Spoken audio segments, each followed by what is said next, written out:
The HOA poured a concrete foundation and built a brick guardhouse directly across my recorded fire easement.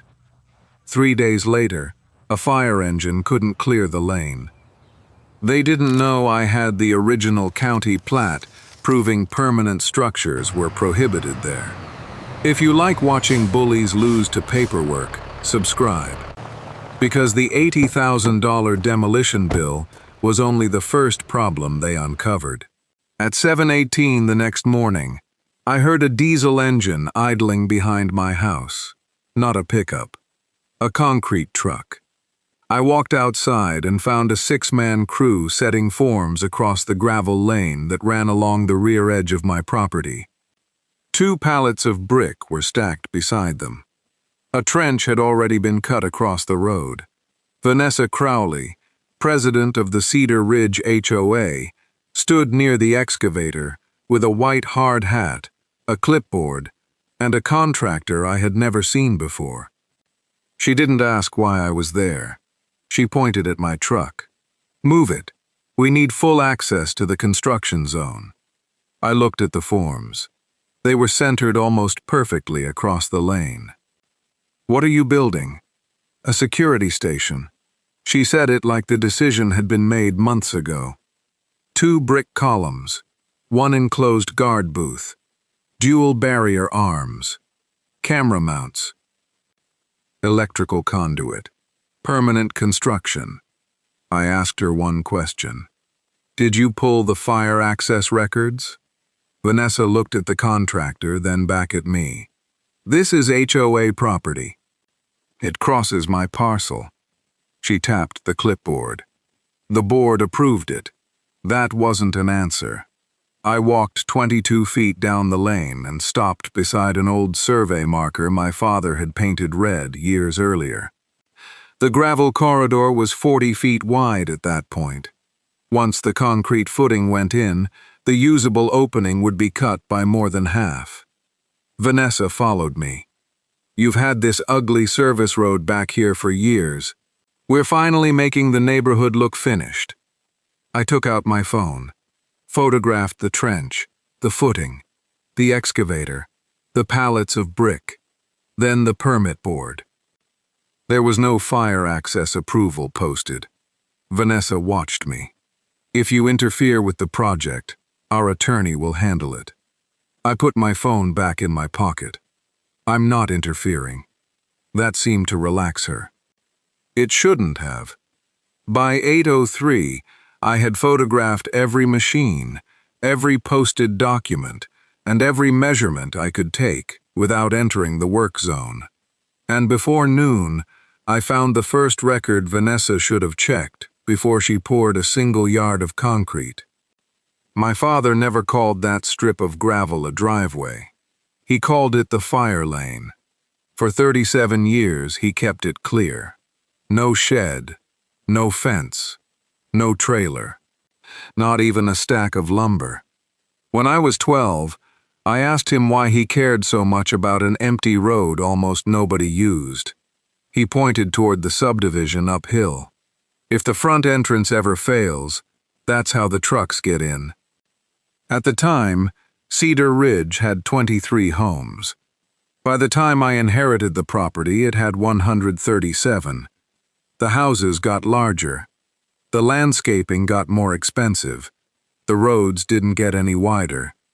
And the HOA started treating anything outside its decorative stone entrance like something that needed to be cleaned up, covered up, or controlled. My father's parcel had never belonged to the association. That mattered. His property existed before Cedar Ridge was developed. When the subdivision was approved, the developer negotiated a 40-foot emergency access easement across the back edge of our land. My father agreed to keep the corridor open. The county recorded it. The fire district signed off on it. The original subdivision plat showed it in black ink. I knew because my father kept the documents in a steel file cabinet in his workshop. After he died, I left the cabinet exactly where he had. At 10:46 that morning, I unlocked the bottom drawer. Inside was a rolled survey, a faded development agreement, and a county plat dated 1987. I spread the plat across his old workbench. There it was, a 40-foot strip running directly through the location where Vanessa's crew had just poured their footing. The label was 6 words long: Emergency Fire Apparatus Access Easement. I checked the legal description, then the parcel number, then the monument references. No ambiguity. Vanessa wasn't building beside the easement. She was building directly inside it. Then I noticed the note in the margin. No permanent obstruction shall be placed within the access corridor. At 11:12, I scanned the plat. At 11:19, I emailed it to Vanessa, the HOA management company, and the contractor. One sentence. Your foundation is inside a recorded emergency access easement. Stop work until this is reviewed. Vanessa replied 14 minutes later. 3 words. Already board approved. I printed the email. That was the moment I stopped treating the construction as a mistake. It was a decision. Vanessa had been pushing the same phrase for 6 months. Premium gated community. It appeared in board newsletters, neighborhood announcements, and a presentation she gave during the spring meeting. The project sounded simple: new stone entrance, private security, license plate cameras, remote gate access, and a permanent guard station at the rear service lane. The budget was $146,000. Most homeowners only saw the rendering. Clean brickwork. Black steel arms. Cedar Ridge written in bronze letters. What they didn't see was where the structure was going. The rear access sat partly outside HOA-owned land. Vanessa knew my parcel wasn't in the association. She apparently decided that didn't matter. Her contractor marked the site anyway. At 1:37 that afternoon, I drove to the county records office and requested the full Cedar Ridge subdivision file. I wanted documents my father didn't have. Amendments, drainage revisions, utility changes, road modifications, fire district comments, 19 years of paper. Near the bottom of the original approval packet, I found the fire district review. Cedar Ridge had been approved only after the rear corridor was preserved as secondary emergency access. Not recommended. Required. I copied the page. Then I found a 2004 amendment. Same corridor. Still active. A 2018 review. Same corridor again. By then, Cedar Ridge had 137 homes. Nothing had vacated the easement. Nothing had narrowed it. Nothing transferred control of it to the HOA. At 2:26, I called the contractor listed on the permit board. I asked one question. Who gave you the site plan? There was a pause. Then he said, HOA president. Not the county. Not the fire district. Not an engineer. Vanessa. I wrote down the time. Before I hung up, the contractor added something I hadn't asked. She told us the easement was abandoned. That word mattered, because the county records showed the exact opposite.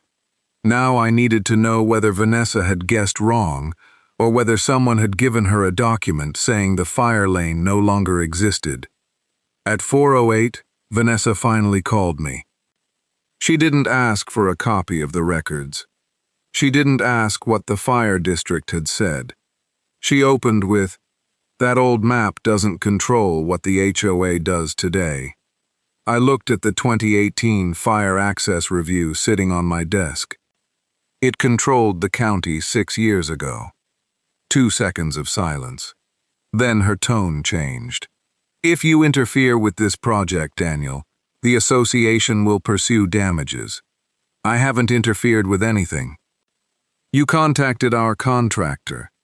I asked who gave him the site plan. Another pause. Then she hung up. Construction continued the next morning. By 9:30, the crew had poured both concrete footings. By noon, electrical conduit was coming out of the trench. At 2:16, I received a certified letter from the HOA attorney. 4 pages. It described the guardhouse as a necessary security improvement, serving community safety and controlled emergency access. That phrase got my attention. Controlled emergency access. They were now acknowledging that the lane had an emergency function while simultaneously building a permanent structure across it. I printed the letter, added it to a binder. Then I started a timeline. Date, time, person, statement, photograph, document. I'd spent 28 years supervising utility crews. When infrastructure failed, opinions didn't matter. Records did. The binder was 31 pages by Friday. Then Vanessa gave me page 32. A violation notice appeared under the windshield wiper of my pickup. It claimed my truck created a visual obstruction and safety hazard beside the new security entrance. Proposed fine, $250. There was one problem. The truck was parked entirely on my property. And my property had never belonged to Cedar Ridge HOA. I photographed the notice where I found it. Then checked the parcel map again. Same answer. No jurisdiction. At 5:41, I emailed Vanessa. Please identify the covenant giving Cedar Ridge HOA authority over parcel 18-44706. She never answered. Instead, 15 minutes later, she wrote, "Continued non-compliance will result in escalating penalties." I printed that too. By then, I understood the pattern. Vanessa wasn't verifying authority before acting. She was assuming no one would force her to prove it. So I stopped trying to convince her and started documenting exactly what she was willing to put in writing. By Monday morning, the guardhouse had walls. By Tuesday, windows. By Wednesday, the steel barrier arms were operating. Vanessa had ignored every warning. The finished structure sat almost exactly where the fire access corridor narrowed between 2 old property markers. I measured the remaining clear opening. 18 feet, 7 inches. Then I measured it again. Same result. A passenger car could pass easily. A large emergency vehicle had a different problem. It had to approach through a turn while clearing fixed masonry on both sides. At 8:42, I photographed the opening with a measuring tape visible in the frame. Then I sent Vanessa one final email. Your permanent structure has reduced the recorded 40-foot fire access corridor to less than 19 feet. Please stop using the gate until the fire district reviews it. She responded at 9:06. This time, she gave me something useful. Emergency vehicles will be admitted by security staff when necessary. The gate does not restrict authorized access. I read that sentence twice, then printed it. Because Vanessa had just changed her own position. She was no longer claiming the lane wasn't emergency access. She was acknowledging that it was. She simply believed the HOA had the right to decide when emergency vehicles could enter it. By noon, a uniformed security guard was sitting inside the booth. A camera tracked vehicles approaching the lane. The barrier stayed down unless someone inside pressed a switch. At 2:20, I watched a delivery truck attempt the turn. The driver backed up twice, then gave up and used the main entrance. I recorded the maneuver from my property. 26 seconds. No commentary. No confrontation. Just evidence. That evening, Vanessa walked past while I was checking one of the old boundary markers. You can stop documenting everything, she said. The project is finished. I looked at the brick walls, the steel gate, then back at her. That's exactly why I'm documenting it. She shook her head. You need to accept that Cedar Ridge is changing. I didn't answer. At 7:13, I added her email, the measurements, and the truck video to the binder. 74 pages. Then I pulled one more county drawing from the file. That was when I noticed a blue line running directly beneath Vanessa's new concrete foundation. It wasn't drainage. The label read, Fire Service Main, 8-inch. I pulled the older utility sheet from my father's cabinet and placed both drawings side by side. Same alignment, same corridor, same reference points. The fire access lane wasn't only a route for emergency vehicles. It also protected underground infrastructure, feeding hydrants on the west side of Cedar Ridge. Vanessa's contractor had poured one of the footings inside that utility corridor. I didn't assume the line was damaged. Assumptions don't belong in a report. The next morning, I requested the latest as-built utility map. At 10:17, it arrived by email. The fire main was still active. I checked the nearest hydrants. H17, H18, H21. All three served the upper section of Cedar Ridge. 46 homes. That changed the risk calculation. If fire crews ever needed the rear route, they now had a controlled barrier and masonry constriction in front of them. And if a utility crew ever needed emergency access to the fire main, there was now a permanent concrete foundation inside the protected corridor. At 11:04, I stopped communicating with Vanessa. There was nothing left to debate. I assembled a packet. County Plat, 2018 Access Review, Utility as Built, Photographs, Measurements, Contractor Information. Vanessa's email saying security personnel would decide when emergency vehicles entered, and the HOA attorney's letter describing the project as controlled emergency access. I numbered every page. Then I sent the packet to the Fire Marshal's office. No threats, no accusations. 4 lines. I'm requesting review of a permanent structure recently constructed inside a recorded emergency fire access easement.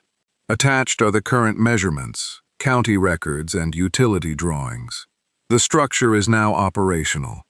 Please advise whether the access remains compliant. At 2:38, I got a response. An inspector would be on site Thursday morning. I printed the email, added it to the binder. That evening, Cedar Ridge sent an announcement to all 137 homeowners. Vanessa was holding the official ribbon cutting for the new security entrance. Thursday, 10 a.m., same morning as the inspection. I checked the times twice, then closed the binder. For the first time since construction started, I didn't need to document what happened next. There were going to be witnesses. Thursday morning was clear. No wind, no rain, no excuse. By 9:42, Cedar Ridge had turned the rear entrance into a ceremony. A folding table held coffee, bottled water, and glossy brochures. The new sign read, Cedar Ridge, secure, private, exclusive. Vanessa stood beside the guardhouse in a navy blazer, talking about property values and controlled access. The contractor was there, 2 board members. The security company. I counted 73 residents before I stopped. At 9:57, Vanessa picked up a pair of oversized ceremonial scissors. Then I heard the diesel. Not a contractor truck, a fire engine. It came down the service road behind my property at low speed. A county SUV followed. Vanessa lowered the scissors. The engine approached the guardhouse. The driver slowed, turned, stopped. Backed up. Tried again. The right mirror cleared one masonry column by inches, but the rear section couldn't complete the maneuver without leaving the travel surface. The driver stopped again. Engine idling. Nobody at the ceremony said a word. The fire marshal stepped out of the SUV carrying a measuring wheel and a clipboard. He didn't look at Vanessa first. He looked at the road, the columns, the barrier arm, the footing. Vanessa walked toward him. "Can I help you?" He pointed toward the engine. "Who authorized this structure?" She smiled. "The HOA board. This is our new security entrance." He looked at the bronze sign, then back at her. "Do you have the fire access approval?" Her expression shifted. "Our contractor handled permitting." The contractor looked at the ground. The marshal asked again, "Do you have approval to obstruct this access corridor?" Vanessa folded her arms. "It isn't obstructed.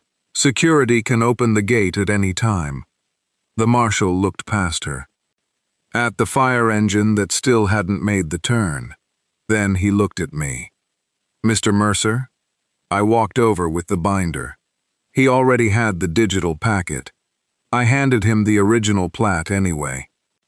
He opened it across the hood of his SUV. Residents moved closer.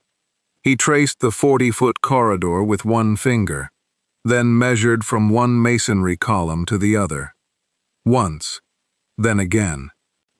Vanessa started explaining the board vote.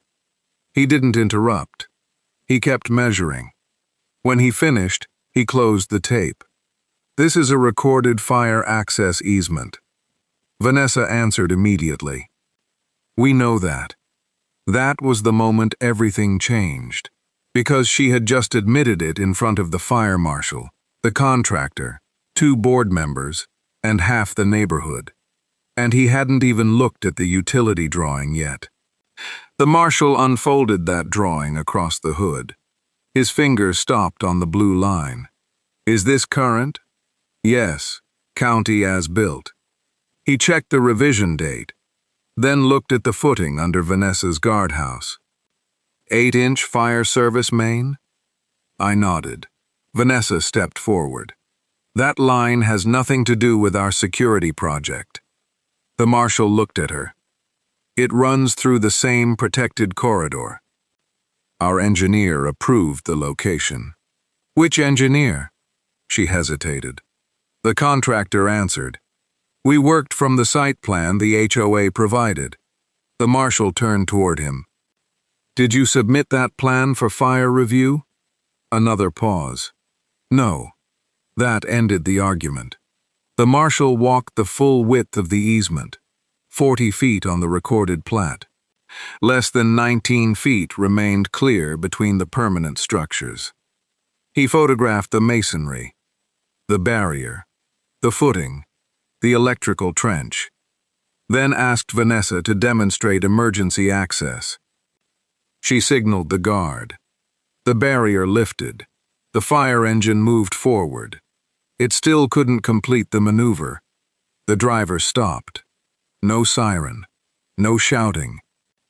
Just 14 tons of emergency equipment sitting in front of a gate Vanessa had described as a safety improvement. She tried once more. This entrance was built to protect residents. The marshal closed his measuring tape. "You built a controlled obstruction inside the route, designed to bring emergency equipment to those residents." Nobody answered. Then he requested the permits. Vanessa handed him the folder from the ceremony table. He read the first page, then the second. "This is a general construction permit." Vanessa nodded. It was approved, not for obstruction of a recorded fire access easement. Another page.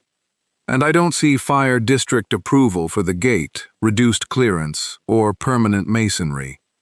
Vanessa looked at the contractor. The contractor looked away. The marshal took out his phone.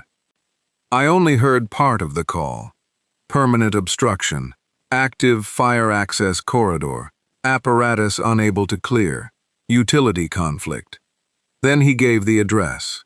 When he hung up, Vanessa asked, "What happens now?" He looked at the guardhouse, then the engine, then back at her. "Now we remove the obstruction." Vanessa actually laughed. "You can't demolish HOA property without a hearing." The marshal didn't raise his voice. "This isn't an HOA compliance issue." He pointed at the lane. "It's an emergency access issue." 11 minutes later, we heard heavy equipment coming down the county road. For the first time that morning, Vanessa stopped talking. The first machine through the intersection was a county loader. Behind it came a utility truck and 2 public works pickups. No one rushed. No one argued. That was what made it worse. The crew treated the new guardhouse like failed infrastructure. First, power was disconnected. Then the camera pole came down. The barrier arms were unbolted and carried to the shoulder. The security guard emptied the booth in less than 2 minutes. Vanessa stood beside the ceremony table with her phone pressed to her ear. I heard the words, "Emergency injunction." The fire marshal didn't react. He handed the access map to the public works supervisor and pointed at the recorded corridor. "Clear everything inside this line." The loader moved forward. Its bucket contacted the first brick column. No dramatic impact, just steady pressure. Concrete cracked at the base. The column leaned, then dropped. Residents stepped backward. Phones came out. The second pass took the wall beside the guard booth. The third crushed what remained into brick, insulation, conduit, and bent steel. Vanessa walked toward the machine. "You're destroying association property." The supervisor stopped. The marshal answered, "We're restoring emergency access." The loader continued. At 10:43, the structure had been standing. At 10:58, it was gone. 15 minutes. That was all it took to erase 3 weeks of construction and $146,000 worth of what Vanessa had called a premium security upgrade. The crew scraped broken masonry away from the travel lane, then exposed the edge of the footing. That was when the utility supervisor crouched beside the excavation. He studied the county markings, called the marshal over. The footing was closer to the fire service main than the construction plan indicated. Close enough for an immediate utility inspection before the road could be fully restored. Vanessa heard that. She didn't mention property values again. By noon, the secure, private, exclusive sign was lying face down in the grass. The fire engine drove through the reopened corridor without stopping. Most homeowners thought that was the end. It wasn't. Because demolition was only one line item: emergency mobilization, inspection, debris removal, concrete removal, road restoration, utility review, administrative penalties. Those numbers were still being calculated. 6 days later, every Cedar Ridge board member received the same certified envelope. Total, $80,417. The underground fire line hadn't ruptured. That was the good news. The bad news was that the footing had been installed inside the protected utility corridor without the required review. The HOA's insurance carrier requested the entire construction file. The contractor requested the site plan Vanessa had provided, and 73 homeowners demanded a special board meeting. It was held the following Tuesday. Every chair was taken. Vanessa sat at the front beside the association attorney. For the first 11 minutes, she described the demolition as an overreaction.